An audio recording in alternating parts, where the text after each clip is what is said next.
படைக்கிறவன் மட்டும் கடவுள் இல்ல, பயிரிடுறவனும் கடவுள் தான். விவசாயத்தை விட்டுட்டு எங்க கரெக்ட் வேற கடை போக போறீங்க? விவசாயம் இல்லைன்னா நாடு என்ன ஆகும் தெரியுமா உனக்கு? விவசாய நிலத்துல தரிசு நிலமாக்கி அதுல பில்டிங் கட்டி ஐடி சிட்டியா மாத்திட்டீங்கன்னு சொன்னா நாளைக்கு உங்க பேர பசங்க சாப்பாட்டுக்கு பதிலா மாத்திரை தான் சாப்பிட வேண்டியது. விவசாயத்தை கைவிட்டுட்டு பசி வந்தா பணத்தை சாப்பிட்டு படிப்பியா?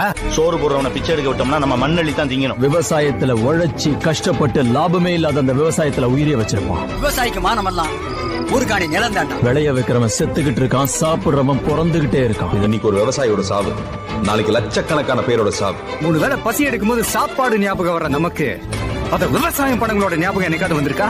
பசி ஈஸியா தீந்துறதுனாலதான் நாமளும் அவங்கள பத்தி அதிகமா நினைக்கிறது இல்லையா? நமக்கு விவசாயின்னு காலரை தூக்கி விட்டு தெரியும். இதெல்லாம் நீங்க கை தட்டணுங்கிறதுக்காக சொல்லல, நாமெல்லாம் கையேந்திர கூடாதுங்கிறதுக்காக சொல்றேன்.